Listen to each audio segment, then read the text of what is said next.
So now today we will go through the 16th and 17th chapter. Now as this run was a concise Gita intelligence. So we were actually looking at only at some of the prominent verses from the Bhagavad-Gita from chapter 1 onwards. So in every segment, every padam, that is Karmapada, Bhaktipada and Jnanapada, we had selected 18 verses. And so we are now into the last phase of the Jana segment. The 16th and 17th chapters were appendix added to the Bhagavad Gita, supposedly. I mean, that is what Swami Chinmayanandaji's speeches, discourses have revealed, that up to 15th chapter was initially the end of the Bhagavad Gita, 15th chapter being a succinct summary of practical summary of Bhagavad Gita, which we discussed in the last session. Now, three more actually chapters were added, of which 16th and 17th were further details about what was discussed in the 14th chapter, which was Gunatraya Vibhaga Yoga, Sattva, Rajas, and Tamo Gunas. So the predominance of these gunas and a mix and match of these gunas and the predominance of any one of them resulted in different types of personality characteristics as well as our own belief systems. So those personality characteristics and the belief systems are discussed further in detail for the sake of Arjuna, who raised doubts about practical understanding of it. Therefore Vedavyasa added these chapters. 16th chapter was about the Devasura Sambat Vibhaga Yoga. So he was practically enumerating the list of divine characteristics as well as a list of devilish characteristics. Deva, Asura, Deva and Asuras. So that is the subject matter of 16th chapter, which is not therefore a very big analytical chapter.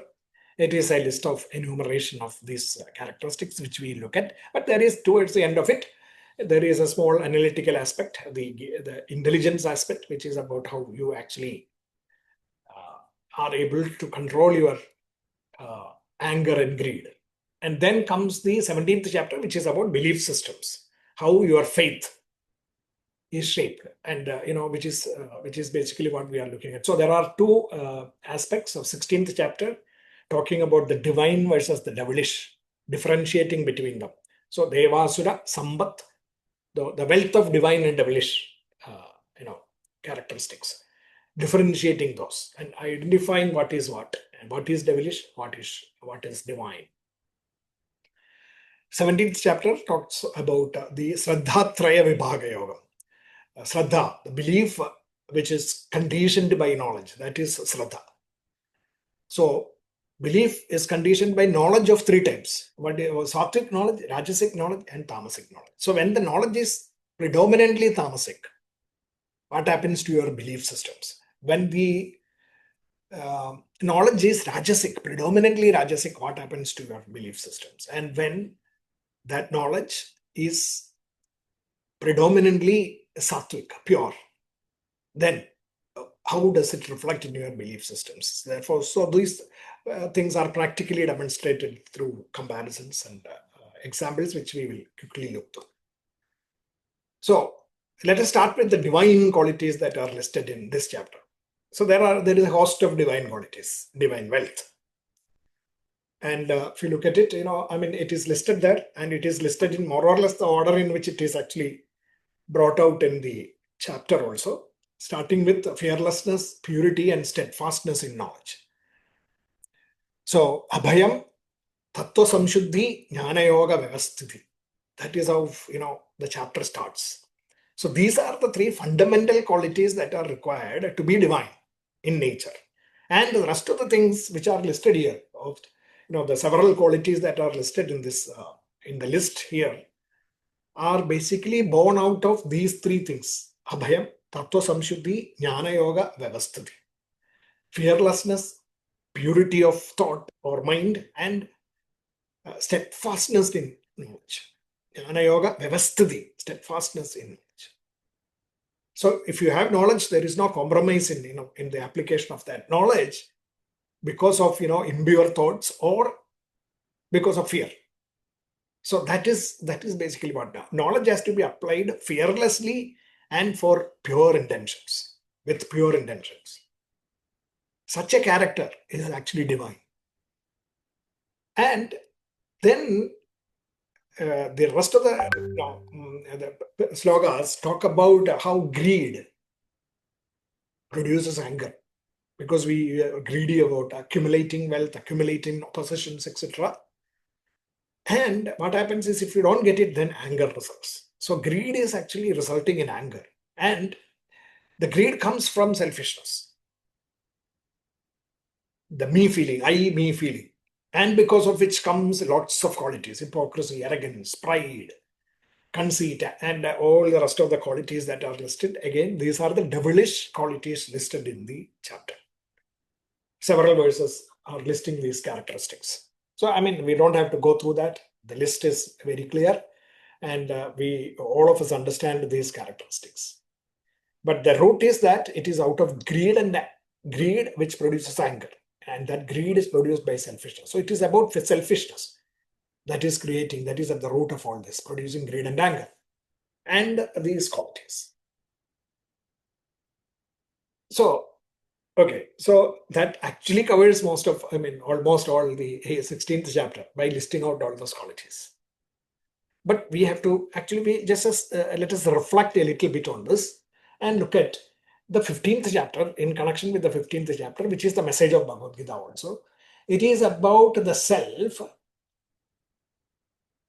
It is about the self and your selfishness coming because of ego. The power of self within us itself is transforming into selfishness, actually, because of ego.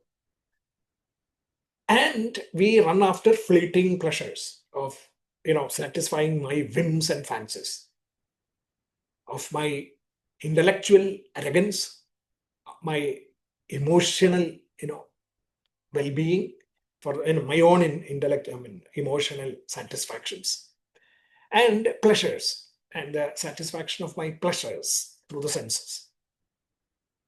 So senses and the mind actually play a big role in taking the ego and then making me perform in this world in a selfish manner,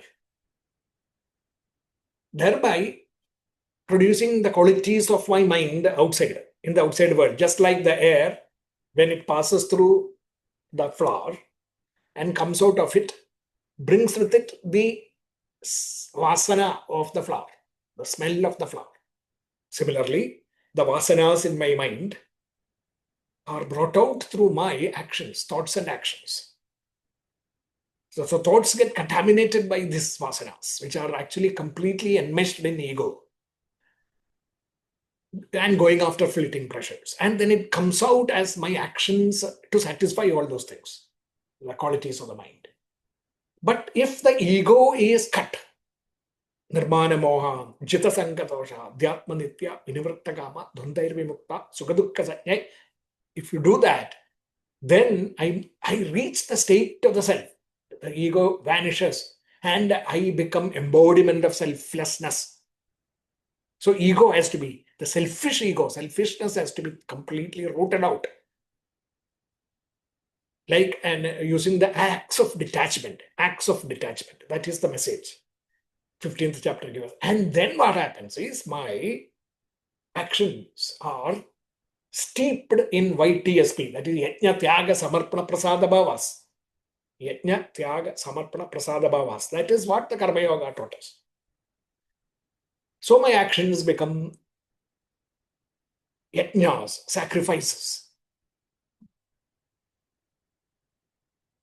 Then the other thing that we have to see is that the self is basically inside every one of us, empowering us, giving us the power of digestion, metabolism, memory, reasoning, and knowledge, and making us the experiencer, the self, combining with the mind and the vasanas, the gunas, and then, working through our systems, biological systems, providing us with digestion, metabolism, etc. And through our memory and thinking systems, memory, reasoning, and knowledge, and creating this mind and the working senses and the experience, becoming the experiencer in us.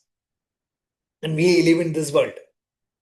The moment we realize that this digestion, metabolism, memory, reasoning, knowledge, and becoming the experiences are just the effects produced by the self, then we see the reason, the power behind it. Just like the electricity, when it passes through a bulb produces light, when it passes through a heater produces heat, etc. We don't get confused by saying that electricity means light. Electricity is heat. No. If you understand that it is the characteristics of the medium through which the electricity expresses, then we realize what electricity is all about. Similarly, we realize what self is all about. We realize this self, which is our experiencer in this world, making us the experience. We realize this, and we transcend the functioning of all these things and I'm able to reflect on it and believe that I am that power. That is the most royal secret or royal knowledge that we all possess. It is the Guhyadamam Shastram, the most profound science of living is understood when that is actually the Bhagavad-Gita, the science of perfection. You can call it as the science of perfection, So that's basically what the 15th chapter taught us. And now you look at this, put it through all this, With the ego, we have all these devilish qualities on the left side. Hypocrisy, arrogance, pride, and intoxication, delusion, stubbornness, arrogance, all the things, all these negative values, the asuric values, resulting in lust, anger, and greed within our bosom. But on the other side, when the ego is cut off through the acts of detachment, without getting unduly attached to selfish tendencies, what happens is we live in a perennial happiness mood, exhibiting sacrifice. Why? The Yajna Samarpana Prasada Bhavas, and we are blessed with fearlessness, purity of knowledge, and knowledge, steady knowledge, and our firm, belief in the knowledge and result and living in that knowledge with fearlessness, with pure intentions, so that we become charitable, restrained, wise, austere, and gentle, modest, steady, energetic, virtuous, tolerant, and humble. The Daiviga qualities, Deva Sambat. Asuri Sampat on the left side and Deva Sampat on the right side is basically what the result of actually detaching ourselves from ego. So this is what Devasura Sampat Vibhaga Yoga tells you. It shows us a list of all these qualities so that we understand what it really means by being devilish and what it means by being divine. And then towards the end of that 16th chapter, there is a discussion on how lust, greed, and anger, the devilish seeds of devilishness within us, lust, anger, and greed, can be slowly eliminated. Which there is this one diagram which I would like. This is basically what that is what we are going to look at now. So this is overcoming lust, greed, and anger are also discussed towards the end of the chapter. So that the essence of that is actually an elaboration. It has been discussed elaborately in the previous chapters of Karma and Bhakti. And here it is just, in a few slokas, it is summarized here about lust, greed, the importance of lust, greed, and anger in our life. If that importance in the sense of negative importance, that how do you actually eliminate that? There has to be a process. And that process, what is that process, is basically what you should be reflecting on. Not just knowing that lust, greed, and anger are our enemies. Yes, that everybody knows. Lust, greed, and anger are our enemies. Everyone knows that. But how do you actually go through this process is basically what all this almost 600 slogas, 600 and more slogas from the Bhagavad-Gita from chapter 2 to chapter 15 actually talked about. So let us take a brief look at that in one single diagram here, which will help us to actually think over it a little bit more. All our challenges, that we face in this world, Arjuna did face those challenges, and therefore Krishna was prescribing the solutions of work initially. Through work, you can actually do one thing. Through selfless work, that's the first step. That is what Karma Yoga is described as. The first, 6 chapters describe Karma Yoga in the Bhagavad Gita. The first thing that you need to do is to start selflessly, forcefully, even if it is forcefully, start doing service, selflessly work. Whatever field you are in, in whatever way you can even the simplest acts of service that we normally talk about of, donating, giving your, resources and time and other things for other people. That is the easiest and the straightforward definition of service. But then there are also sense of service that you can bring forth in your professions also, which we have discussed quite a lot through various strategies and through various opportunities that we have every day. So every day, try to do this kind of service-oriented work by actually developing supreme motivations or intrinsic motivations, motivations for quality, utility, precision, and accuracy, rather than motivations for money, power, position, etc. Then always carry the sense of duty. That is, what is to be done has to be done, whether you like it or not. What you must do, you must do. It is not about doing what you like. For that, you need to have the attitudes of Yajna, Tyaga, Samarpana, Prasada Bhavas, and you need to develop aptitudes of creative innovation, of knowledge productivity, of enrichment, of optimizing and helping and bringing in more and more benefits for not only yourself but to the organization, to the society, etc. So that Brahmana, Kshatriya, Vaishya, Shudra aspects of thought power, we need to integrate that with these attitudes, and then start working without likes and dislikes, renouncing your eye on the results of your actions. Instead, focus on the process. The results will automatically come. That is karma sannyasam. And thus, you reach a state of being mindfulness in your work, mindfulness in the way you do things, mindfulness in your existence. That is Dhyana Yoga. So you have that first 6 chapters talking about constantly being aware of the value of selflessness and the value of sacrifice. If you do that work, you can reduce your lust, anger, and greed. You can reduce it, and then what remains, whatever lust, anger, it still remains in our mind. What the Bhakti Yogas talks about that. Bhakti Yoga says you should have your belief in your own self, that the self is infinite. There is not, I and you are not different. Everyone is same. The self-belief. For that, you have to understand and you have to really connect with that ultimate knowledge that yourself is the universal. Yourself is imperishable. It does not have any, birth and death cycles. And that the self is infinite. Brahman, that Brahman itself is the self. This, if we can cultivate this belief system within you, that is the most importance of these 3 chapters. The 3 chapters, 7, 8, and 9, talk about these characteristics of the self that is our own, that we are. That is us, each one of us. And then some examples, perspectives were given, Vibhuti Yoga, and as well as the Vishwarupa Darshanam, the holistic perspective that you can develop with all these kinds of attitudes.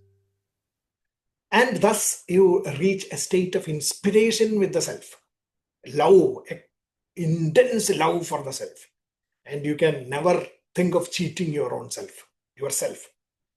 That is bhakti. So this is concluding and telling you these 6 chapters of bhakti is telling you whatever lust, greed, and anger you have in your mind, there is nothing wrong with that. But use that lust for the lust of the self, greed for being with the self, and getting angry if you are not able to do that. So you see that emotions of lust, greed, and anger is directed towards your achievement of union with the self. That is bhakti.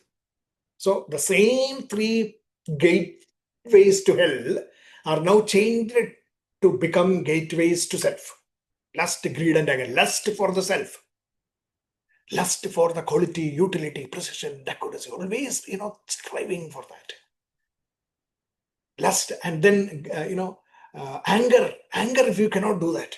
And you get angry, agitated because you cannot attain quality. So that anger is now working. You are channelizing that anger for something higher. And greed. Always you want more and more quality, more and more utility in your work, more and more precision in your work, and all those things. More and more productivity, more and more acquisition of knowledge so that you can benefit others. More and more enrichment so that you can again benefit others. So, Brahmana, Kshatriya, Vaishya bhavas, more and more skills, dexterity of skills, Shudra bhava. This lust, greed, and anger being focused on these things. That is bhakti in the practical world. So, in this working scenario, in your transactory world, how do you actually bring forth this message of the wisdom of the Bhagavad-Gita? It is about, first working selflessly to reduce your selfish lust, anger, and greed. Selfish lust, anger, and greed is reduced and brought to almost zero by karma yoga. Then use bhakti yoga. For that, you remaining lust, greed, and anger, fine tune it, shape it so that it is geared towards yourself. So bhakti is complete. And then the differentiating knowledge, the judgmental knowledge of, differentiating between sattva, rajas, tamo gunas, and then fine-tuning your mind towards the sattvic tendencies is basically what the knowledge segment is all about. Then that is where the gunatraya vibhaga yoga and Kshetra Kshetrajna Vibhaga Yoga, Gunatraya Vibhaga Yoga, Devasura Sampat Vibhaga Yoga, Shraddhatraya Vibhaga Yoga, all these Vibhaga Yogas, 4 Vibhaga Yogas are now there in this Jana segment. The goal of the self is to be realized. You have to connect with the self. You become the self. You have to become the self. In the sense that all your mind, thoughts, and actions are geared towards the satisfaction of the higher goals of self, coexistence, and expansion.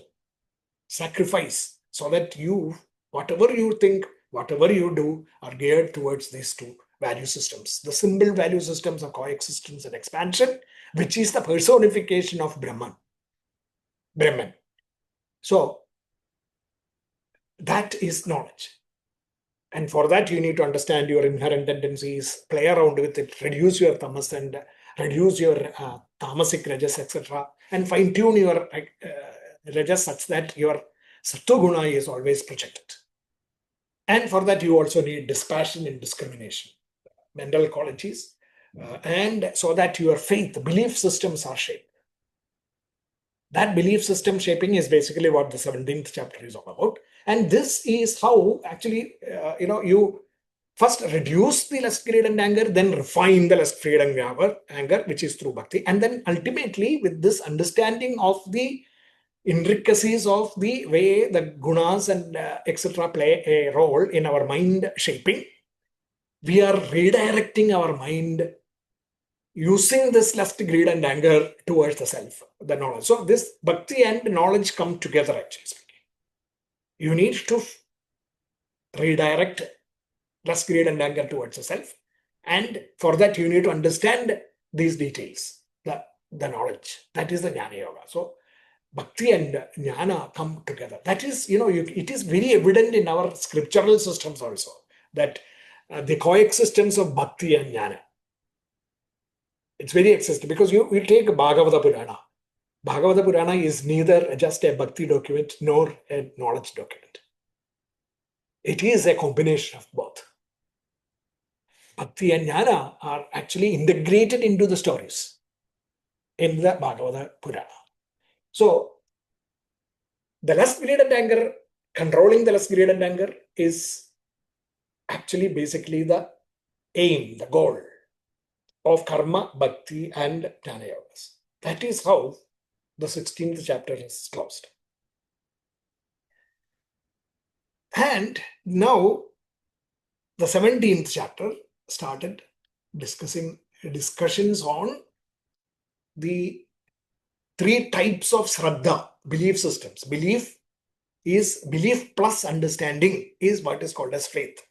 So belief plus knowledge is what is called as faith. Belief plus faith. We can have blind beliefs, no faith, no knowledge. Blind beliefs are there. Many blind beliefs, we can take examples in our own life, in various parts of even in our countries and in the world. Different parts of the world have different kinds of such belief systems, blind beliefs, superstitions, or whatever we call it, blind beliefs or superstitions. But there are also beliefs that are actually integrated with knowledge. That is basically what Gita is talking about.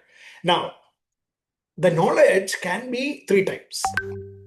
Knowledge can be three types, which we will a little bit more details about this knowledge. The three types of knowledge are again discussed in the 18th chapter, which we will see next month. But this knowledge, sattvic knowledge, rajasic knowledge, and tamasic knowledge in combination or in predominance of one of them being more predominant can result in different types of faith combining with the belief. So that's basically what two slokas actually encapsulate this essence.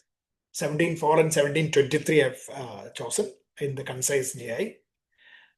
What it says is that the good, the sattvic people worship the productive potentials, or devas worship the productive potentials, gods. The passionate people, aggressive, passionate people, because they are driven by selfish desires, selfish gains that accrue through legitimate but aggressive means. Legitimate, they will not actually flout the rules. They will take they will go through the legitimate route only, but aggressive for selfishness, selfish satisfactions. They are actually called as rulers and demons. Rulers and demons form that category. And the ignorant people worship selfish gains at the cost of others. They are the ghosts, and they are described as the ghosts and spirits. So there are three types. One who worship productive potentials. The others who worship selfish gains, who have selfish motivations that accrue through, they do it through legitimate means but aggressive manner. And those who are, ignorant, they worship for selfish gains at the cost of others. So these are the three types of people, people who have three different faith systems. I mean, the sense even some people go to the temples and pray for increasing their productive potentials so that they can serve society. They are divine, devas. Then there are people who go to the go and pray to the temple for selfish gains, aggressively. I want to get this, I have to get this, I have to hold this, for me, please bless me with all these things. So that is the rulers and demons. And then there are people who go and pray for the destroying their enemies and other people. That is also there. So that's actually, those people are gripped with ghosts and spirits. That's what Gita says. So depending on the way we actually attack, we approach our prayers, etc. itself, we can see the orientation of our mind, and we can try to fine tune that. These things are elaborated so that we can understand this and then try to make amends and corrections.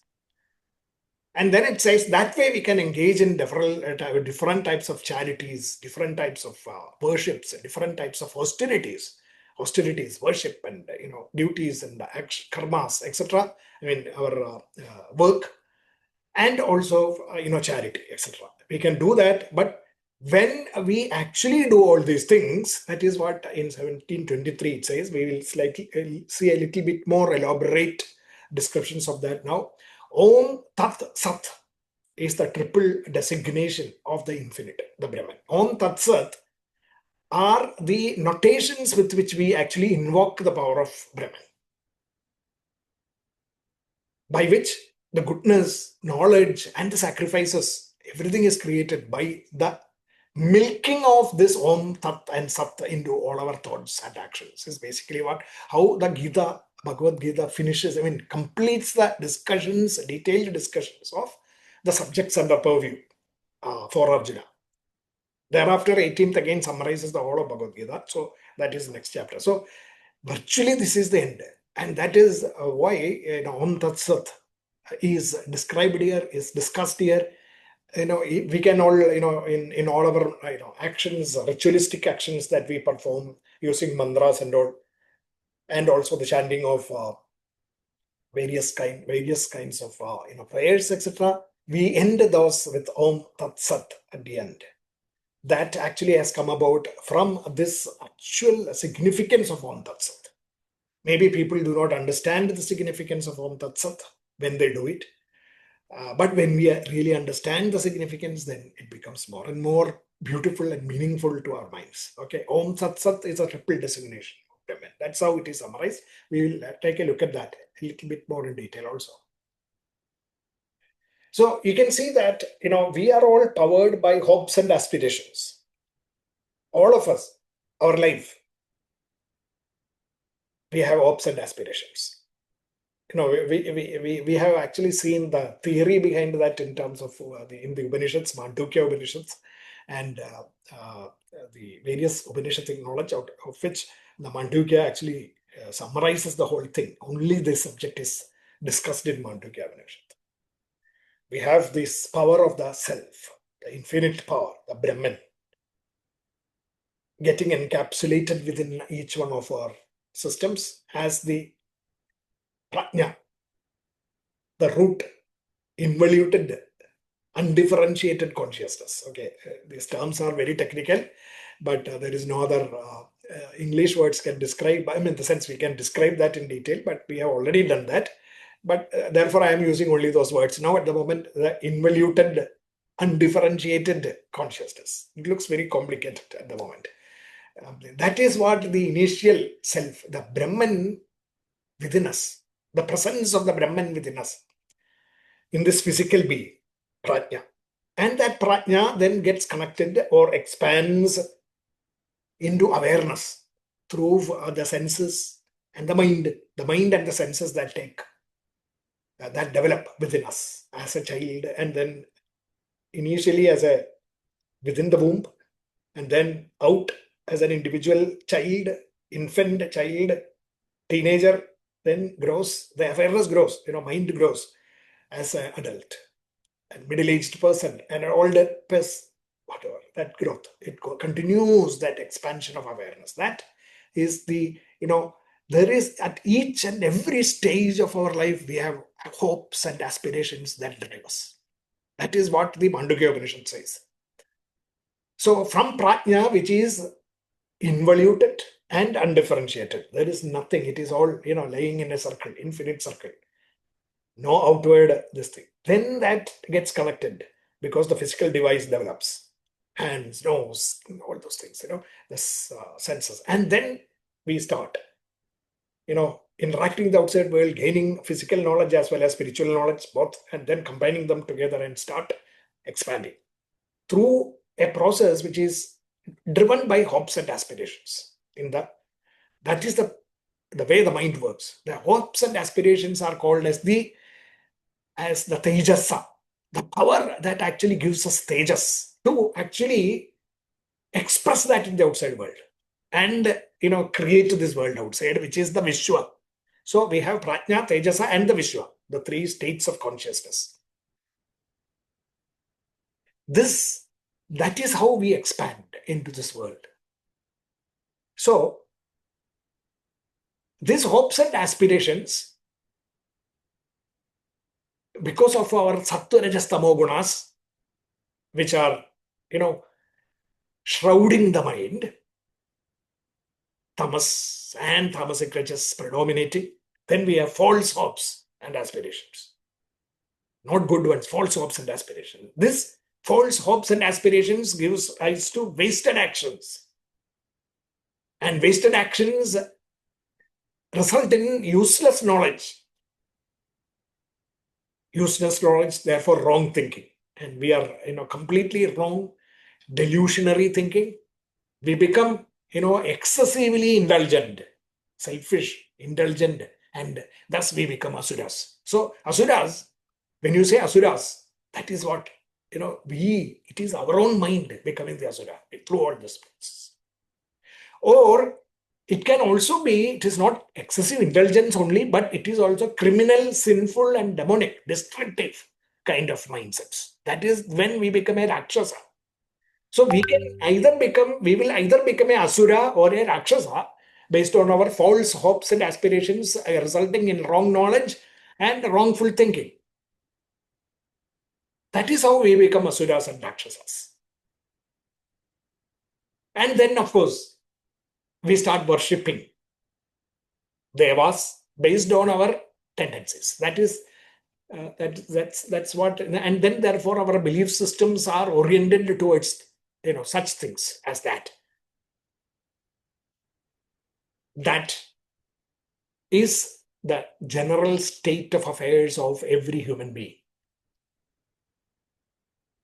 When we are rooted in the sattvic knowledge of the Upanishad wisdom knowledge, and that is actually shaping our belief systems, sattva predominating, over a course of time, a period of time, our fundamental nature becomes that. Always, thinking in sattvic terms. That reshapement or refinement is basically what the Bhagavad-Gita is doing, trying to do, giving us the knowledge for that. So this is how, our faiths are developed.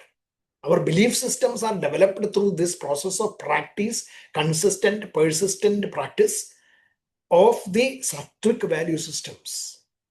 And okay, if you can also be guided by rajasic and aggressive and tamasic tendencies, then you become asuras and rakshasas. Otherwise, you become devas. So the divine wealth, when you talk about divine wealth, it is about setting higher goals, maintaining discipline and structure in our lives and interactions with the world, and in whatever walk of life you are engaged in. Corresponding value systems of, applying yatyaga, samarpana, prasada bhavas, developing discrimination of intellect so that you are able to differentiate between these various types and fibers of characters, going after delayed gratification, not instant pleasures. Developing knowledge and being productive is divine wealth. Thereby you are actually increasing your divine wealth. And that results in intellectual poise, balance of intellect, equipoise. And then balance of mind, emotions, equanimity. And a level of sense control without indulging in excesses, pleasures, controlling the physical senses. So that is the divine wealth that we are talking about. And this divine wealth, this kind of faith, belief plus knowledge systems shaping our mind. There is an example given in the 17th chapter about food, sattvic food, rajasic food, and tamasic food. Okay? Things that you've taken so that you can actually lead a sattvic life. So it is not just about the things that we eat through our mouth that this food is referring to. This food means anything that you intake through the senses. That is considered as food. And that food actually, gets absorbed. The grossness of the food gets absorbed in our body. And then it is left off as excretions. Then the subtle things that actually nourishes our inside bones and even the nervous systems and physiological systems and all, strengthens the skins, bones, and flesh, etc., are subtle, more subtle. We don't actually see that. It actually maybe exhibits in your health. Whereas the gross systems are visible through excretions. After it is being used, then it leaves out. The gross part of the food goes as excretions. Then the next subtle part goes out as the nourishment that strengthens our inner systems. And the subtlest of all that we absorb from the food goes into our mind. Thinking. Your thinking is influenced by the food. That's what Gita Acharya says. And we can, in scientific parlance also, there are lots of proofs now about the food in, actually affecting your thinking process. And it says that there are sattvic food, rajasic food, and tamasic food in that way. And it is characterized by its the various characteristics of these kinds of foods are mentioned in the 17th chapter, 8th verse, 9th verse, and 9th and 10th, 3 verses. So I've listed the qualities that as it is described in the verses. You can actually refer to those things later on. We don't have to spend time on that, because we have already done that in the first run, and now it is summarizing so that you put these things together in your mind and get a more integrated view of it. Then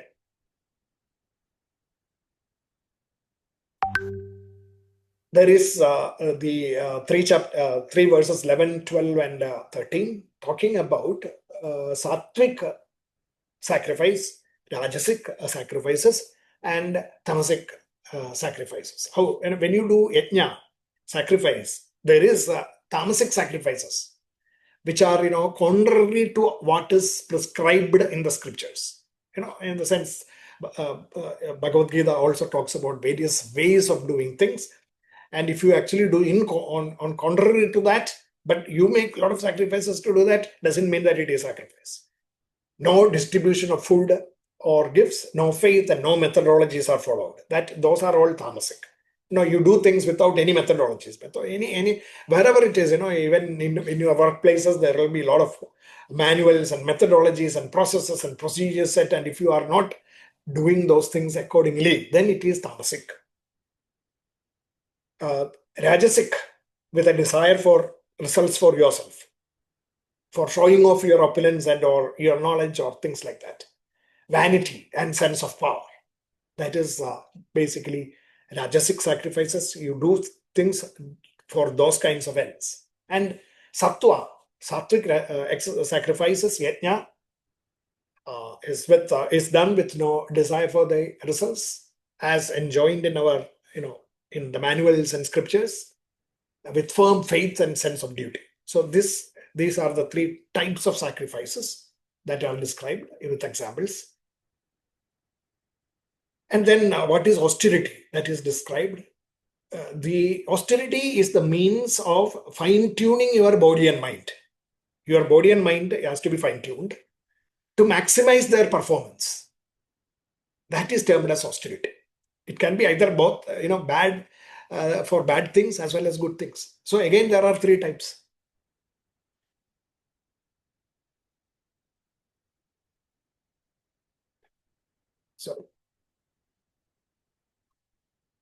So that is described, summarized here in terms of the capacity to endurance towards higher goals is basically what sattvic austerity is. The ability to set higher goals. The attitude of unconditional performance of duties. Unconditional performance. There is no conditions for doing duties. If I get this, I will do my duty. No, that attitude should not be there. Following a simple living and high thinking style is being summarized as the greatest austerity that you can bring forth in your day-to-day living. Being focused, single-pointed, mindful in whatever you do. And based on that, you have sattvic, rajasic, and tamasic austerities. Again, it is described in 17, 18, and 19th verse of the 17th chapter. So the 3 types of austerities are described thus. And so the different types of austerities, charities, and sacrifices that you perform must ultimately be done with this in mind. What is that? Om, Tat, and Sat. What is the significance of that? With that, the 17th chapter will be closing. So, Om, Tat, Sat is the triple designation of the infinite, the Brahman. It is described as the Brahman. Om Tat Sat is the Brahman. So, how do you actually bring forth that is basically what we are now going to look at.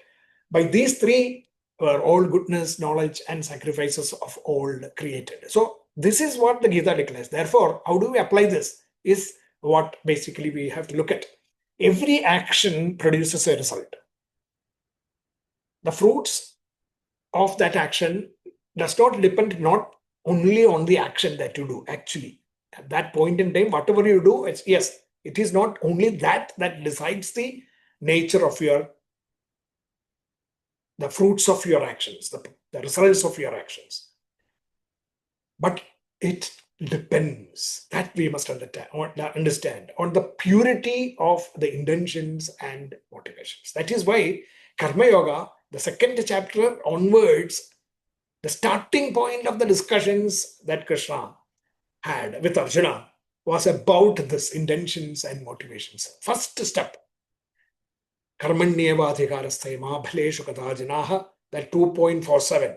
From there onwards, the intentions are made clear. The importance of intentions and motivations. And then comes the attitudes, third chapter. Yajnatyaga samarpana prasada bhava, so of the performer.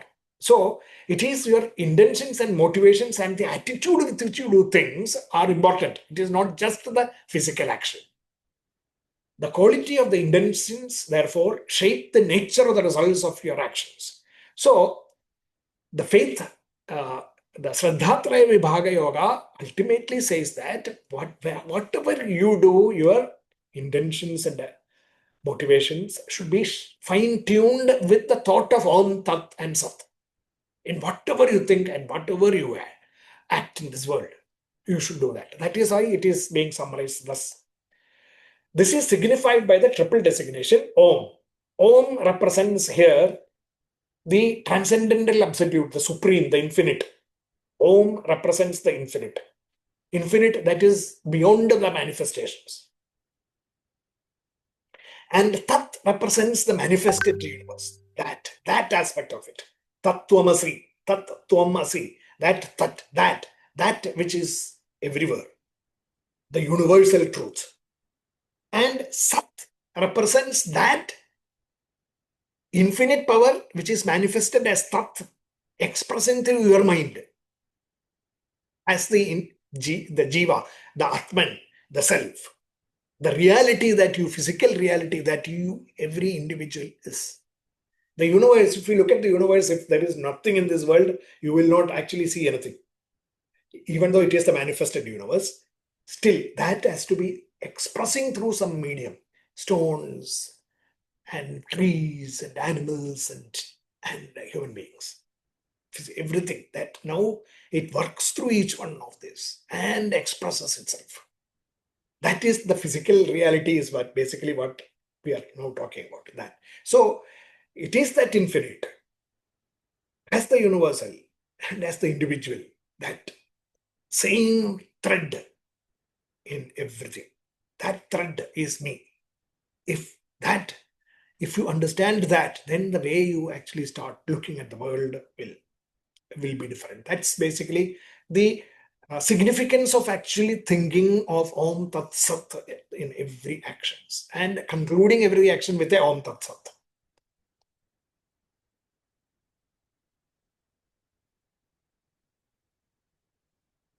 So cultivating the perspective of recognizing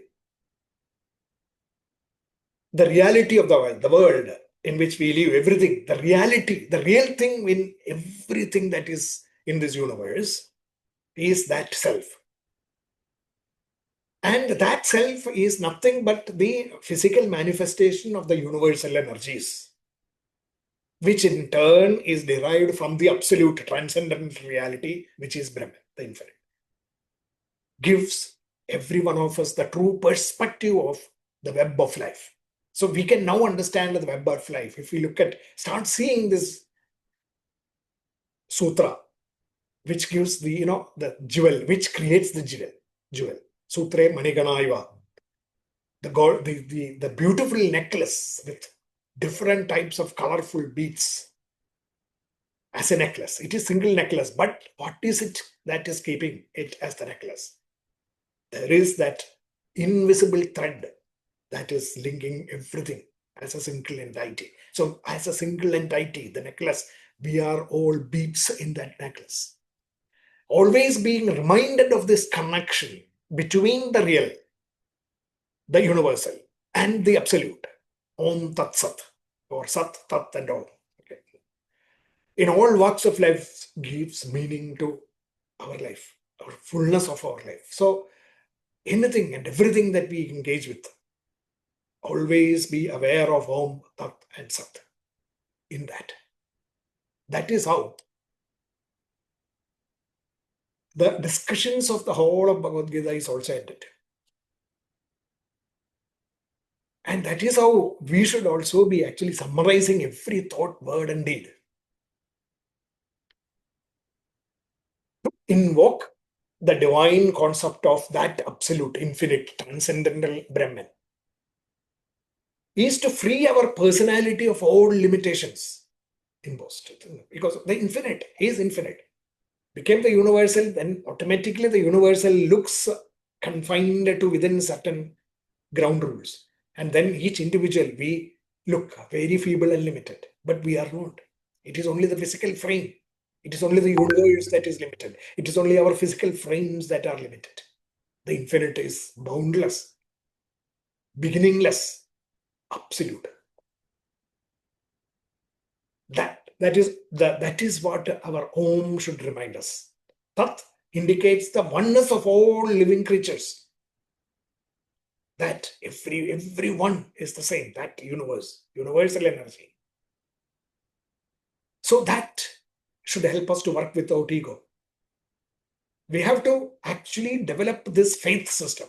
Belief first, and the knowledge is required for that. That belief is very easy to actually, literally show these words.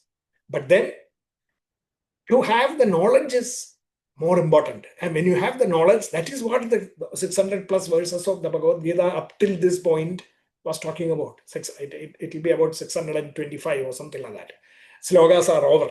At this point in time, that knowledge has been infused such that the belief, which was initially probably blind, has now become the faith.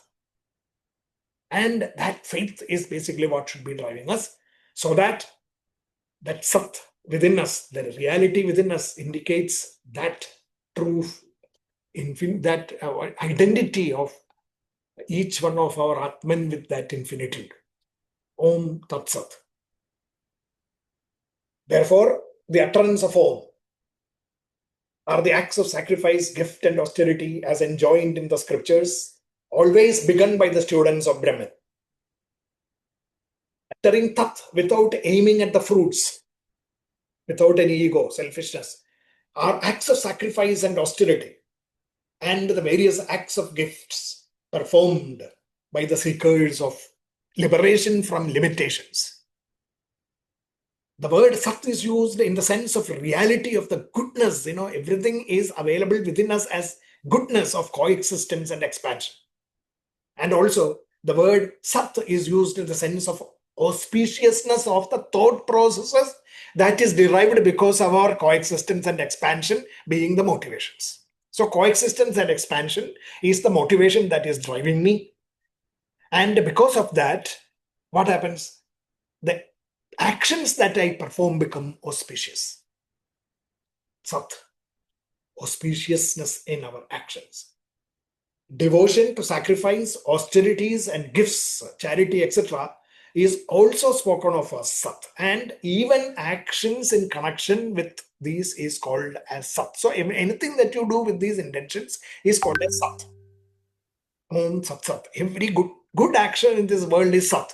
And that is resulting from this basically that Tat, the belief in Tat, the faith in Tat, and the faith that it is from the infinite, that everything is derived.